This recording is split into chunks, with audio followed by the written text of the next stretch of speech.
피곤하십니까? 이렇게 제가 질문하면 여러분들이 쌩쌩합니다. 이렇게 힘차게 대답하시면 됩니다. 피곤하신가요? 피곤하신가요? 피곤하신가요?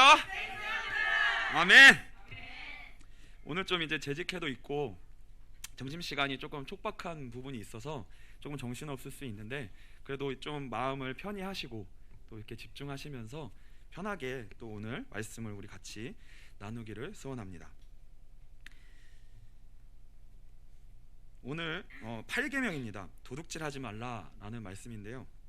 사실 이 도둑질하지 말라라는 기본적인 의미들과 그 의미들을 제가 이렇게 말씀을 설명을 드리려고 사실 말씀을 다 준비해놨는데, 어느 정도 준비를 다 해놨는데 어제 새벽에 그분이 안 오시더라고요. 준비를 다 해놨는데 성령님이 감동을 마음에 안 주세요. 그래서 이게 준비해놓은 걸 원하시지 않, 이게 이런 기본적인 지식들 부분은 꼭 이 시간에 다루지 않아도 되고, 책을 읽으셔도 되고 이렇게 다른 시간에 충분히 접할 수 있는 지식들이기 때문에, 그래서 하나님이 이것보다 더 중요한 부분들을 더 많이 다루라고 하시는 것 같은 마음이 들었어요. 그래서 사실 말씀을 다 엎고 잠을 못 자고 임철 목사님 따라서 거의 지금 제 토요일 새벽이 거의 비슷하게 흘러가고 있거든요.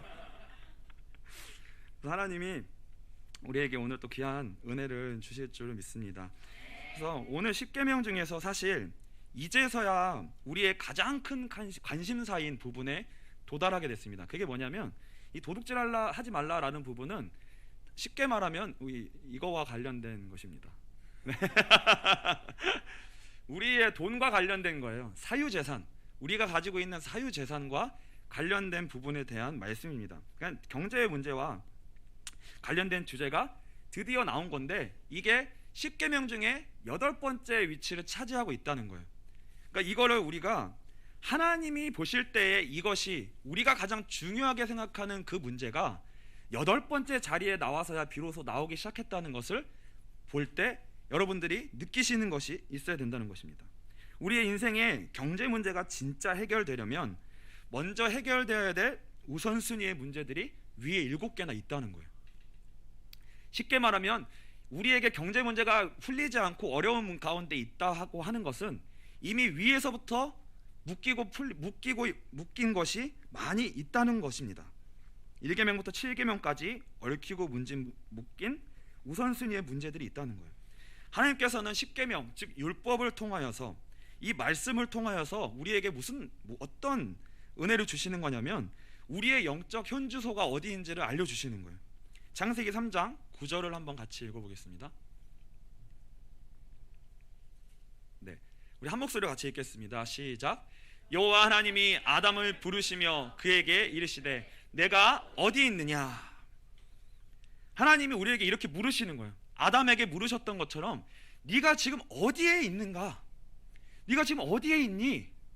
그 우리의 현 주소, 우리의 영적 현 주소, 우리의 근본의 현 주소를 하나님이 우리에게 지금 말씀하시면서 우리의 그 근본을 보고 계시고 있는 거예요. 지금 우리의 근본을 보고 계십니다.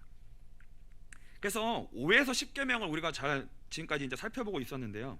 이 5에서 10계명은 뭐냐면 우리의 인생을 보게 하시는 거울인 거예요. 5에서 10계명을 통하여서 우리의 현재 삶의 문제가 어떻게 묶여 있는지 그 문제들을 보라는 거예요. 여러분의 인생 가운데 각각 처한 환경과 문제들이 다를 거예요. 그런데 다 5계명과 10계명 안에 걸려 있습니다. 그 안에 다 걸려 있어요.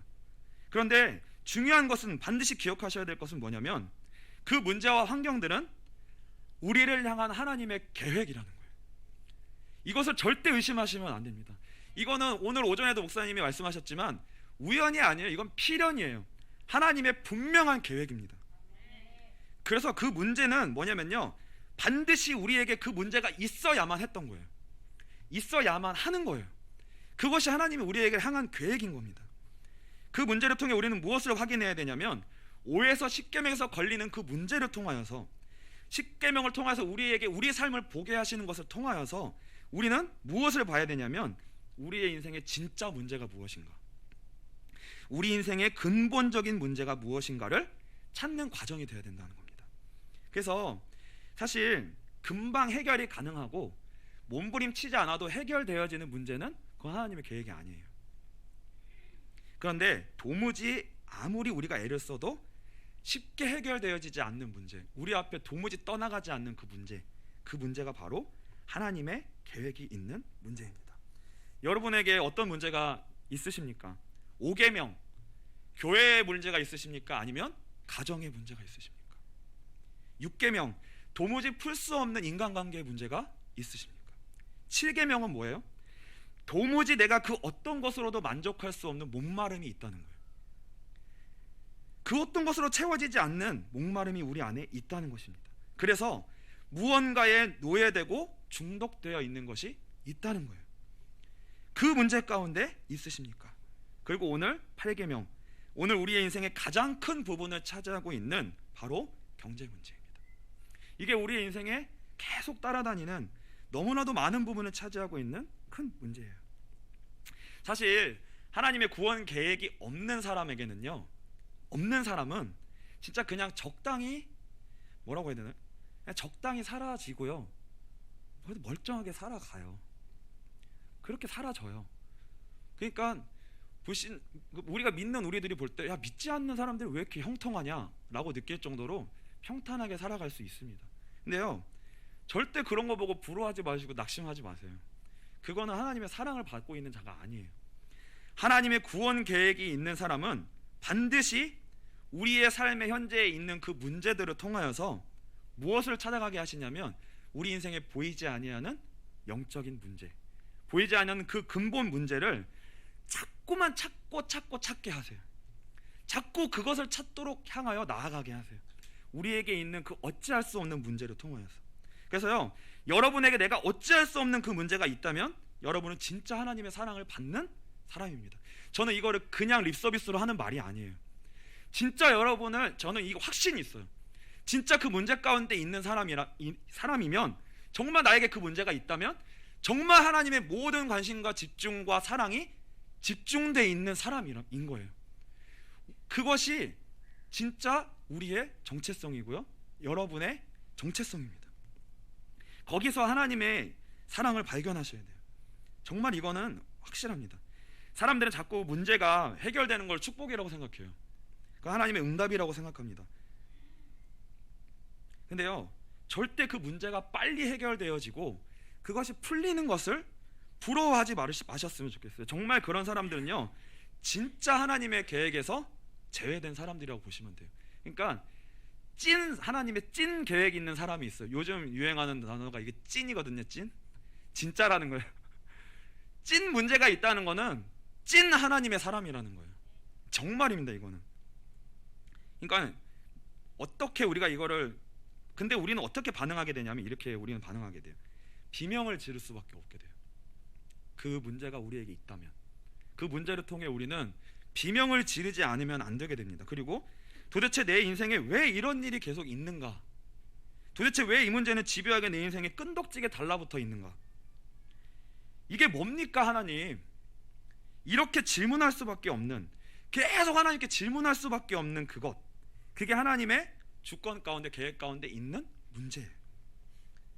그래서 그 문제 자체가 하나님의 주권과 계획 속에서 여러분들에게 무언가 어떤 일을 하고 있는 거예요. 그 문제 자체가 여러분들에게 하나님의 일을 하고 계셔요. 그 문제 자체가 하나님이 여러분들을 향한 일이에요.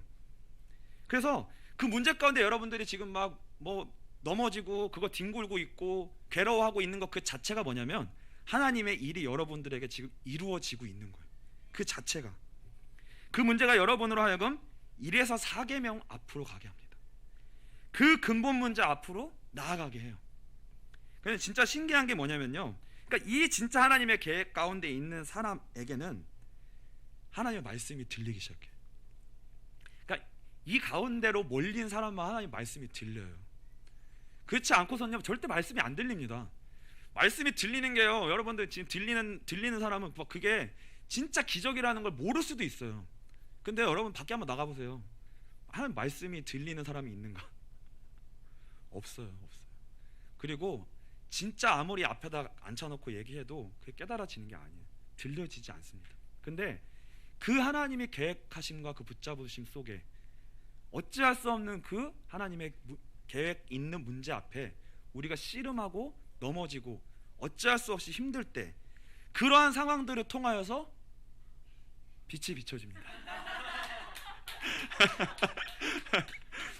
빛이 비춰져요. 말씀의 빛이 비춰져요. 아이고 진짜. 그래서 우리는, 그러니까 하나님의 계획이 있는 진짜 찐 하나님의 자녀는 그 어떤 다른 것에서도 힘을 얻을 수가 없어요. 그 다른 어떤 것에서도 소망을 얻을 수가 없습니다.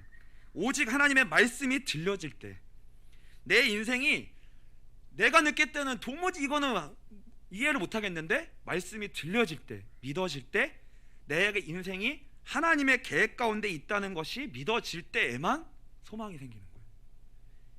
그 하나가 우리를 살게 합니다. 지금 여러분이 그런 은혜 가운데 있다면, 그런 힘듦 가운데 있다면 정로에 들어선 거예요. 정로, 길에 진짜 들어선 겁니다. 그래서 복이에요.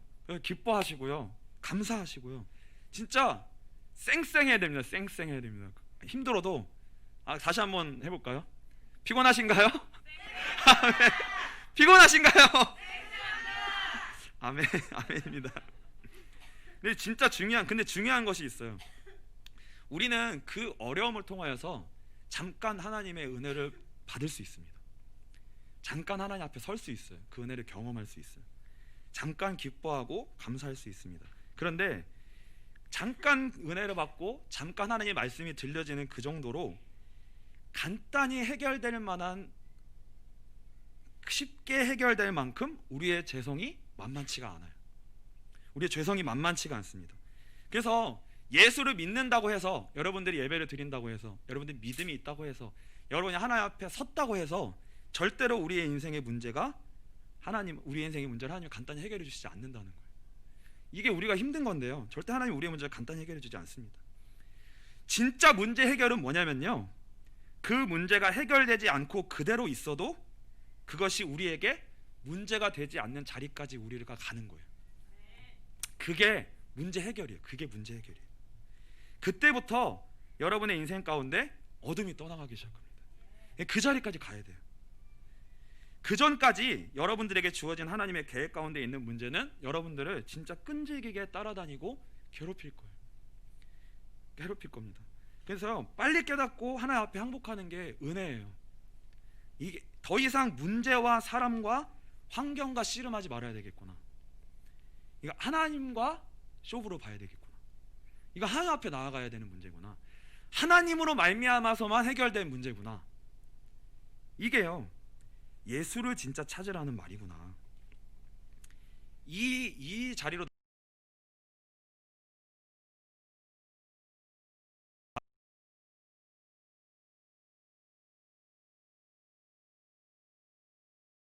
할 수 없이 하나님 앞에 나아가도록 하지 않고, 밀어붙이지 않으면 우리는 하나님 앞에 조금 더 나올 수 없는 그런 소망이 없는 사람이라는 거죠. 소망이 없어요. 그러니까 그렇게 돼야 겨우 우리의 마음이 떠밀려 가지고 예배의 자리에 나와요. 진짜 억지로 진짜 얼마나 우리가 하나님을 싫어하는지, 어쩜 그렇게 예배가 싫은지, 어쩜 그렇게 하나님 앞에 나가는 게 싫은지, 그렇게 되질 않으면 세상에 그냥 푹 빠져 있어가지고, 죄성에 푹 빠져 있어가지고 하나님 앞에 나오지를 못해요. 근데 그렇게 하나님의 미름, 떠밀시는, 모시는 그 은혜로 말미암아 하나님 앞에 나오게 되고 예배 자리에 나오게 됩니다. 그러니까 그 정도로 우리가 영적으로 소경이고 감각 없는 나병 환자와 같은 그런 자들인 거죠. 사실 오늘 도둑질하지 말라, 이거는 기본적으로 우리의 사유재산에 관하여서 하나님이 우리의 도둑질하지 말라는 의미는 뭐냐면, 사실 하나님이 우리의 재산도 하나님의 통치 아래 있으면 하나님 보호하시고 지켜주신다는 의미예요. 도둑질하지 말라라는 말은 지켜주시겠다는 거잖아요. 근데 조건이 있어요. 우리 자신이 우리 인생이 하나님의 통치 아래 있어야 된다는 거예요. 그리고 우리에게 주어진 그 사유 재산이 내 것으로부터, 나로부터 나온 것이 아니라 반드시 하나님으로부터 나온 것이어야만 해요. 그래야지만 그것은 하나님의 보호하심 안에 있는 거예요. 근데 그렇지 않은 것은 내가 하나님의 통치 밖에 있고, 내 인생이 하나님의 통치 밖에 있고, 내 힘으로 만든 사유재산이라면 그것은 반드시 도적질 당하게 돼 있고요. 또 나의 인생도 남의 것을 도적질하여 나의 것을 채우는 인생을 살아갈 수밖에 없는 거예요. 이게요. 근데요, 그런 부분은 사실 나중 문제이고, 진짜 무언가를 잃어버리고 가장 먼저 도둑질 당한 분은 우리가 아니라 하나님이시라는 거예요. 무엇을 도둑질 당하고 잃어버리셨을까요? 창세기 3장의 선악과 사건으로 인해 하나님은 그의 모든 열심과 사랑의 결정체인 자신의 형상을 닮은 그의 백성, 그의 자녀를 도둑질 당하셨어요.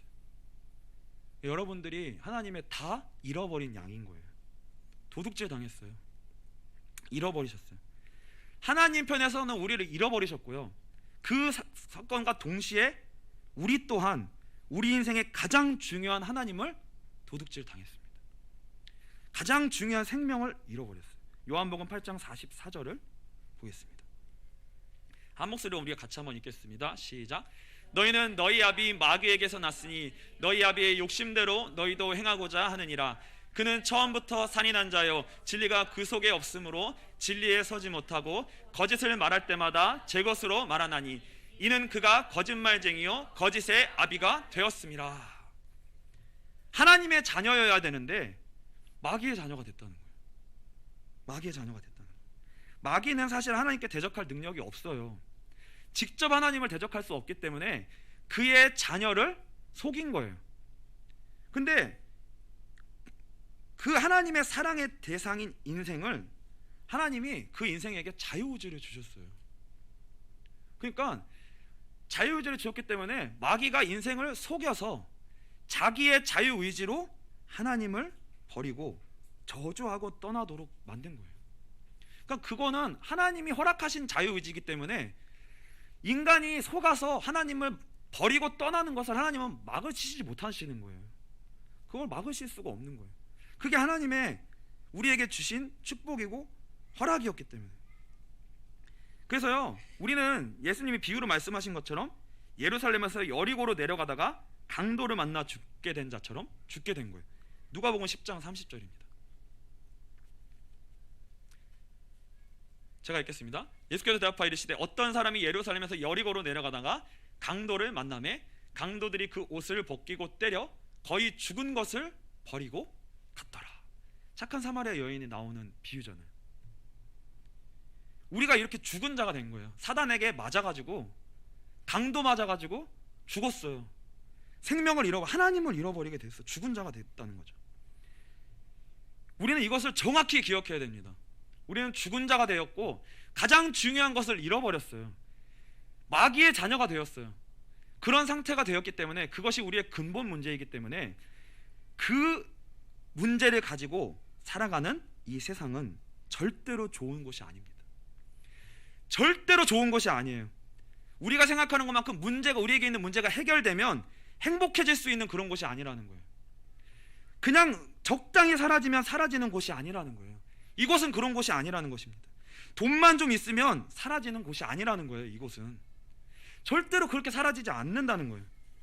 우리가 살고 있는 이 세상은 죄가 왕노릇하는 곳이며 우리 영혼이 마귀에게 붙잡혀 강도당하여 사망 가운데 놓여져 있는 인생이라는 거예요.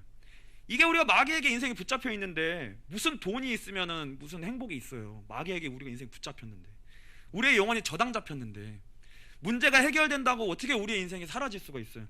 마귀에게 붙잡혀 있는데, 죄에 붙잡혀 있는데, 사망에 붙잡혀 있는데.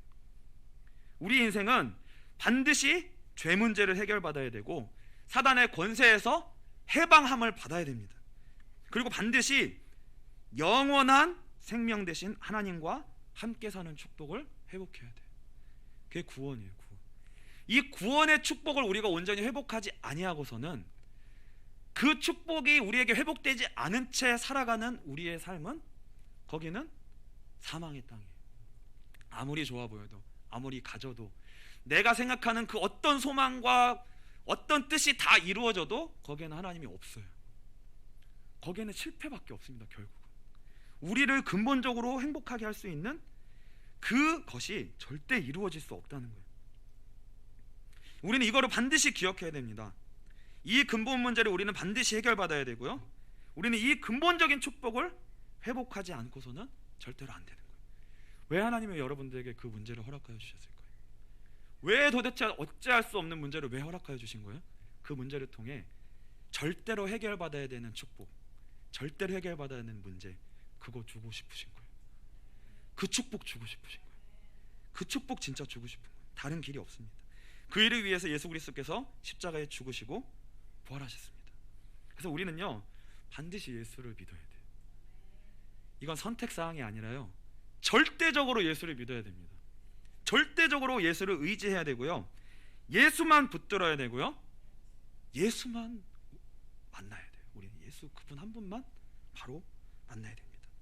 하나님은 그래서 우리를 그 훈련을 시키고 계세요. 다른 훈련이 아니라 우리 마음을 연단하고 계십니다. 왜냐하면 만물 중에 부패한 게 우리 마음이기 때문에 그렇습니다. 에레미야 17장 9절입니다. 우리 에레미야 17장 9절입니다. 제가 빼먹었나요? 17장 9절? 네, 기다려 드릴게요. 네, 우리 한 목소리 같이 읽겠습니다. 시작. 만물보다 거짓되고 심히 부패한 것은 마음이라 누가 능히 이를 알리오마는. 분명히 선언하고 있죠. 하나님의 말씀이에요. 만물보다 거짓되고 심히 부패한 것은 마음, 우리의 마음이라는 거예요. 다른 데 볼 거 없다는 거예요. 우리 마음이 그렇게 부패됐다는 겁니다. 우리 마음은 절대로 하나님 안 찾아요. 우리 마음은 절대 예배 좋아하지 않습니다. 우리 마음은 오직 예수 하는 거 그거 진짜 싫어해요. 그냥 예수는 괜찮은데 오직 예수는 싫어요. 어떻게 살아 그렇게? 하나님만으로 살 수 있어? 어떻게 그렇게 살아? 다른 것도 좀 있어야지. 죽으려고 그래요.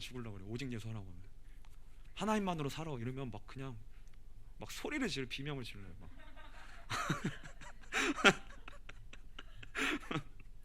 그러니까 우리가 지금 그 문제를 통해서 억지로 바라보고 있기 때문에 그 문제가 잠깐 해결되어져 버리면, 그러니까 우리는 지금 어쩌면 예배드리는 신용하고 있는 것지도 몰라요. 예수 믿는 신용, 예배드리는 신용, 하나님 사랑하는 신용, 그 문제가 싹 해결되면 우리의 본 모습이 드러나는 거예요. 그러니까 신용만 했으면 문제가 해결되면 여러분들 그냥 딱 돌아가는 거 원래로. 언제 그랬냐는 듯이 매일 예배가 어딨어? 그냥 주일 예배만 드리면 되지. 그게요. 하나님 그거 잘 아시는 거예요. 그러니까 우리가 어떤 존재인지를 너무 잘 아시기 때문에. 그래서 하나님이 우리를 다시는 절대로 사단에게 도둑질 당하지 않으시려고, 다시는 그렇게 뺏기지 않으시려고요. 그래서 자신이 직접 육신을 입고 오셔서 십자가에 죽으시고 부활하신 거예요. 그러니까 그 희생과 열심을 통하여서 우리를 구원하시고 자녀 삼으신 거예요. 그래서 우리의 죄를 도말하시고 우리를 의롭다 칭하시고 거룩한 성전을 삼으셔서 하나님이 친히 우리 안에 거하시는 거예요. 그래서 여러분들 이제 끝났어요. 하나님은 떠날 수가 없어요. 이제 하나님이 여러분 안에 내주하시면, 진짜 여러분이 구원받으신 게 맞으면 여러분들이 도망가도 도망가는 데까지 하나님 다 찾아가시는 거예요. 끝까지 따라가세요. 도망갈 데가 없어요. 진짜 아멘 맞아요? 이거 뭐지? 아니,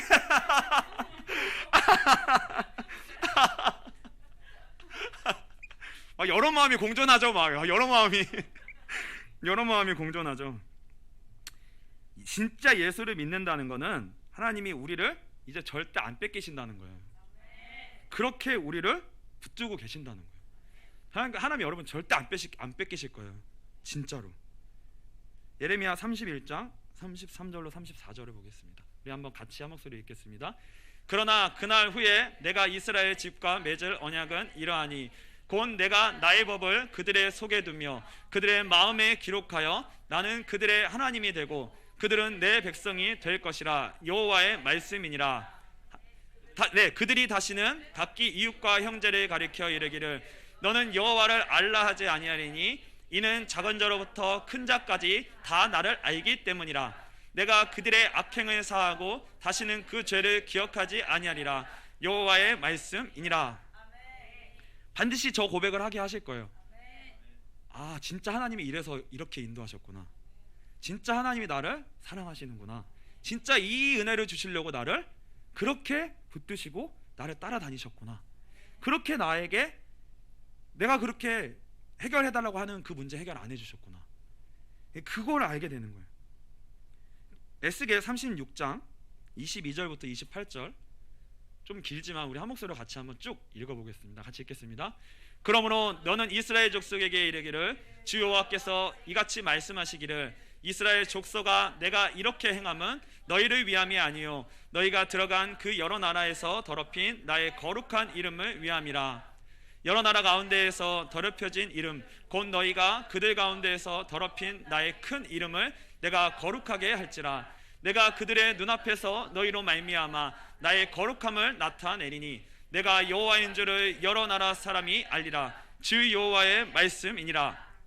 내가 너희를 여러 나라 가운데에서 인도하여 내고 여러 민족 가운데에서 모아 데리고 고국 땅에 들어가서 맑은 물을 너희에게 뿌려서 너희로 정결하게 하되 곧 너희 모든 더러운 것에서와 모든 우상 숭배에서 너희를 정결하게 할 것이며 또 새 영을 너희 속에 두고 새 마음을 너희에게 주되 너희 육신에서 굳은 마음을 제거하고 부드러운 마음을 줄 것이니라.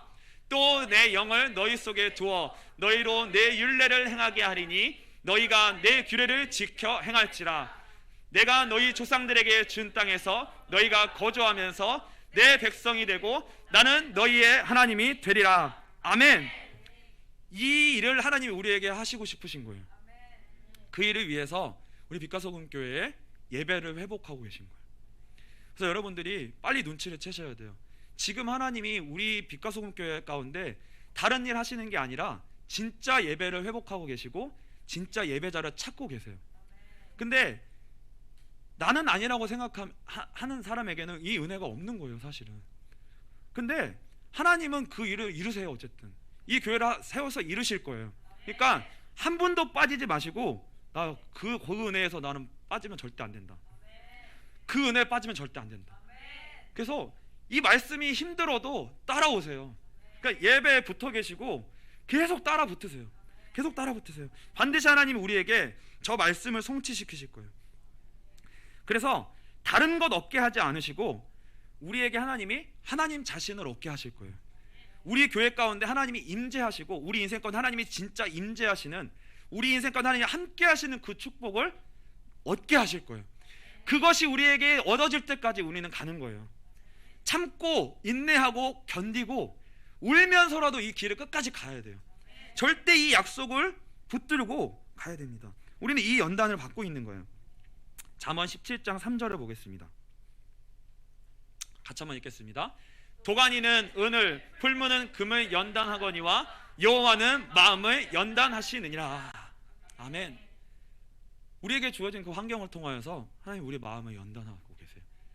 예배자로 우리의 마음을 연단하고 계세요. 예배자로 우리의 마음을 연단하고 계십니다. 어느 정도로 우리의 마음을 연단하시냐? 우리 안에 있는 보배, 우리 질그릇 가운데 담긴 보배, 예수 그리스도, 우리 마음에서 오직 예수만 남도록, 예수가 모든 것이구나 라는 고백이 나올 때까지, 그 고백이 진짜 내 찐 고백이 될 때까지 우리 마음을 하나님 연단하세요. 우리를 그렇게 예배자로 세우십니다. 그리고요, 우리 인생 가운데 없게 하시는 일, 빼게 하시는 일을 통해 우리 마음을 연단하시고요. 그리고요, 그 일만 하지 않으시고요, 우리에게 또 주시기도 하시고 높이기도 하시면서 우리를 연단하십니다. 우리를 확인하세요. 잠언 27장 21절입니다. 네, 같이 한번 읽겠습니다. 도가니로 은을, 풀무로 금을, 칭찬으로 사람을 단련하느니라. 한쪽으로만 연단하시는 게 아니에요. 한쪽으로만 연단하시는 게 아니라 주시기도 하시고 세우기도 하시고 높이기도 하시면서 네가 뭐 때문에 기뻐하고 있니? 지금 네가 진짜 지금 네가 원하는 게 뭐야? 진짜 하나님 맞아? 진짜 예배자 되는 거 맞아? 진짜 예수 그리스도 맞아? 라고 연단하시는 거예요. 근데요, 그 모든 연단을 통해서 사실 끝판왕은, 사실 우리의 마음을 가장 붙들고 있는 끝판왕은 경제 문제인 것 같아요. 그쵸? 경제 문제예요. 마태복음 6장 24절을 보겠습니다. 같이 읽겠습니다. 한 사람이 두 주인을 섬기지 못할 것이니 혹 이를 미워하고 저를 사랑하거나 혹 이를 중히 여기고 저를 경히 여김이라. 너희가 하나님과 재물을 겸하여 섬기지 못하느니라. 하나님과 돈을 왜 겸하여 섬길 수가 없을까요? 하나님 없이 살아가야 되는 이 세상은 돈이 생명이기 때문에 그래요. 돈이 생명이기 때문에. 그래서 예수가 내 생명이냐? 내가 진짜 예배자가 맞으면 예수가 생명이에요, 우리의. 근데 내가 진짜 예배자가 아니면 무조건 돈이 생명이에요. 옛사람에겐 돈이 생명입니다. 그래서 예수와 돈은 겸하여 섬길 수가 없어요. 돈이 왜 이렇게 좋을까요? 생각해 보신 적 있어요? 돈이 왜 그렇게 좋을까요? 이제 생각하시네요. 왜 좋지? 왜 돈이 있으면 든든하고 힘이 날까요? 나는 돈이 싫어요 하시는 분이 있으신가요? 그쵸. 사실 돈 자체는 좋은 것도 아니고 나쁜 것도 아니에요. 그 자체는 아무것도 아니에요. 중립적인 거예요, 돈 자체는. 근데 왜 돈이 우리에게 이렇게 생명처럼 큰 영향을 주냐면요, 돈은 하나님 없이 살아가는 이 세상에서 뭐냐면요, 이 세상에서 통용되는 유일한 약속이에요. 돈은 무슨 약속이냐면 이거예요. 지금 여러분에게 돈이 뭐죠? 내가 지금 가진 것이 아무것도 없어도 통장에 1억이 있으면 모든 것을 가진 자입니다. 의심하시는 분, 이거 1도 의심이 안 돼요. 여러분 100% 믿으시잖아요. 그게 100억으로 해드릴게요. 100억.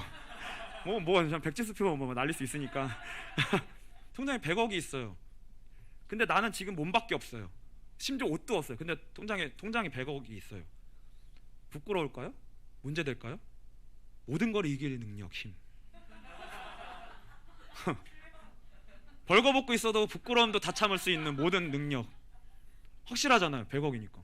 그거 왜 그 능력이 생겨요? 이거 약속이에요, 약속. 우리는 이것에 대해서 의심하지 않아요. 우리는 완전 육신이라서. 이 세계에서는 이게 실상이에요, 실상. 내가 손에 쥔 게 없는데 돈만 지면 이 돈이 곧 내게 없지만 그것을 실제가 되게 하는 도구이기 때문에. 돈이, 그러니까 돈을 쥐고 있으면 곧 이게 실제가 될 거니까, 나에게 아직 안 왔는데 돈만 있으면 그것은 이미 내가 가진 거예요. 이미 먹은 거예요. 이미 누린 거예요. 그러니까 기쁜 거예요. 아무것도 없어 돈만 있으면 힘이 나는 거예요. 다 가진 거예요. 다 가진 거예요. 그러니까 그런 만큼 뭐예요? 돈이 없으면 어떻게 돼요? 힘 빠지지 말라고 해도 힘 빠져요. 확실하니까. 그게 너무 확실하니까. 근데요, 우린 그 나라 시민이 아니에요. 우리는 하나님의 나라의 시민이고, 그 나라는 예수 그리스도가 모든 것이에요. 예수 그리스도가 모든 것입니다. 예수를 믿는 믿음은 뭐예요? 모든 보이는 것의 창조주이시며 근원이신 하나님이 우리 인생에 함께 하시는 그 축복이 실제가 되는 도구예요. 그러니까 보이는 거 가지실래요? 예수 그리스도를 믿음으로 그 보이는 것의 근원이신 하나님을 실제로 가지실래요? 이 싸움인 거예요. 보이는 것 가지고 사실래요? 보이는 것 가지고 죄와 사망과 사단의 권세 아래 사실래요? 예수 그리스도로 말미암아, 믿음으로 말미암아 그 문제를 해결받고 하나님을 실상으로 얻으실래요? 그 싸움이에요, 그 싸움. 근데 하나님이 실상이기 때문에 진짜 예수를 믿게 되면 이 세상의 허상은 다 무너지는 거예요. 그러니까 여러분의 믿음이 진짜 실상이 되면 돈이 의심 1도 안 했잖아요. 있으면 힘나고 없으면 무너지는 거. 이거 절대 흔들릴 수 없는 거잖아요. 예수가 실상이 되면 돈 있고 없음이 그게 허상이 되는 거예요. 그러니까 우리가 진짜 그 믿음을 얻을 때까지 예배 드리는 거예요. 예수가 실상이 되고 하나님이 우리에게 진짜 만진받을 때까지. 그래야지만 뭐예요? 어둠이 진짜 무너지는 거예요. 진짜 어둠이 무너지고 이 교회 가운데 하나님의 역사하심이 진짜 나타나는 거예요. 우리 가운데 그 진짜 찐 믿음의 사람이 있어야 하나님이 일하신다고요. 진짜 하나님이 나타난다고요. 근데 그거를, 그 믿음이 있냐 없느냐 하나님이 아시는 거예요. 그거를 진짜 하나님이 아신다고요. 하나님만이 온 우주 만물의 통치자이시고 주인이십니다. 그분의 손에 모든 게 달려 있어요. 진짜 그분 손에 모든 게 달려 있어요. 그러니까 예배가 모든 거예요. 그분만이 모든 것을 열기도 하시고 닫으시는 분이십니다. 그리고 오직 그분으로부터만 나오는 것만이 완전한 복이에요. 완전한 복이에요. 그것만이 생명입니다. 계시록 3장 7절을 우리가 같이 읽겠습니다. 같이 한번 읽겠습니다. 빌라델비아 교회 사자에게 편지하라. 거룩하고 진실하사 다윗의 열쇠를 가지신 이 곧 열면 닫을 사람이 없고 닫으면 열 사람이 없는 그가 이르시되. 우리가 예배하는 대상이 그 하나님, 예수 그리스도, 그분이 하나님이세요. 그분이 우리의 주인이시고 왕이고 통치자이시고, 그분의 손에 모든 것을 바꿀 수 있는 모든 구원의 키와 열쇠, 하늘문을 열 수 있는 키와 열쇠가 그분에게 주어진 거예요. 그러니까 구원은 은혜로 받을 수 있어요. 여러분들이 구원은 불강력적 은혜이기 때문에 하나님의 선택 가운데 은혜는 받을 수 있고 구원은 받을 수 있고 교회는 나올 수 있어요.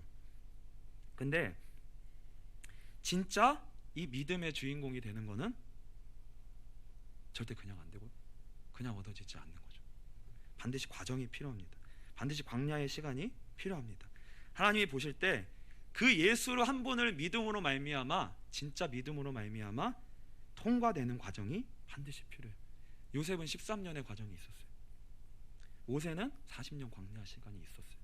다윗은 골리앗을 이기고 난 다음부터 그의 인생 가운데 전반에 걸쳐서 쫓기는 시간이 있었어요. 우리가 지금 그 시간이 있는 거예요. 하나님의 정하신 여러분들의 때에 그 시간이 있습니다. 그러니까 이게 뭘 의미하는지를 빨리 눈치를 채야 복되게 기쁨으로 가는 거예요. 맞아도 기쁨으로 가고, 우리가 실수해서 넘어져도 기쁨으로 일어날 수 있고, 힘들어도 기쁨으로 예배할 수 있는 거예요. 그러니까 빨리 여러분이 예배자로 여러분의 살기로 결심을 하시면 맞는 것도 복이 되고, 예배자가 되면 다 그렇게 하나님을 향하여 나아가는 걸로가 되는 거예요. 우리에게 주어진 모든 축복이, 모든 과정이, 이 과정을 통해 오직 예수만 원하고 바라고 갈망하고 기뻐하는 인생으로 준비되는 거예요. 예배가 모든 것이 되는 인생. 나는 없어도 하나님으로 만족할 수 있다고 고백할 수 있는 인생. 그리고 있어도 그것 가지고 사는 자가 아니라 나는 하나님만으로 사는 자입니다 라고 고백할 수 있는 자. 그러니까 하나님은 모든 걸 다 준비해 놓으시고 그 예배자를 찾으시는 거예요. 그 믿음의 사람을 찾으시는 거예요. 기쁨으로 진짜 이 훈련을 받으시기를 축복해요. 저는 지금 저의 인생의 뒤를 뒤돌아볼 때 너무 아쉬운 마음이 드는 게, 너무 아쉬운 마음이 들어요. 하나님이 저에게 그 허락하셨던, 너무나도 힘들고 힘겹고 이것이 끝날까 했던 그 조그마한 빛도 보이지 않았던 그 터널과 같은 시간들이 있었거든요. 정말 그 시간들이. 근데 그 시간을 조금 더 빨리 깨닫고 조금 더 항복하고 빨리 항복하고 그 시간을 조금이라도 더 하나님을 향해 기뻐하고 감사하고 이 훈련을 받아들였다면 저 얼마나 좋았을까. 왜 요즘 와서 이런 생각을 하냐면요, 그 기간을 주셨고 그 기간을 통과하여 어느 정도 나왔는데, 통과하여 나왔음에도 불구하고 통과한 저의 모습이 너무 부족한 거예요. 하나님이 저를 위하여서 온 우주 만물과 온 세계를 다 중심을 돌려서 그 하나님의 자녀를 향하여서 모든 환경을 조성하여 그 안에 하나님의 모든 사랑을 다 담아 하나님이 함께하여 그 하나님이 손수 막 그 사람을 빚어가고 계시는 그 손길을 하나님이 막 하고 계신데, 저는 그 훈련을 온전히 못 받은 것 같은 거예요. 나왔는데 제 모습이 그게 마음에 안 드는 거예요. 그러니까 뒤로 돌아보니까 그때 왜 더 받았으면 내가 지금 이 모습이 훨씬 더 하나님 보시기에 기뻐하실 텐데, 왜 그걸 통과하여 나왔음에도 불구하고 왜 나는 예수를 이렇게밖에 좋아하지 못하고, 왜 예수를 감격하지 못하고, 왜 이렇게밖에 하나님을 사랑하지 못하고 예배를 감격함으로 드릴 수 없는, 아직도 이 죄성이 이렇게 가야 될 길이 멀을까. 이게 너무 아쉬운 거예요. 아쉬우고 안타깝고 그게 너무 아쉬운 거예요. 하나님의 모든 관심이 나를 향하고 있었는데 그 시기에 어떻게 보면은 하나님을 적대하고 가장 하나님을 멀리하고 도망가고 원망하고 불평하느라 많은 시간을 보낸 거예요. 진짜 그 시간을 막 이렇게.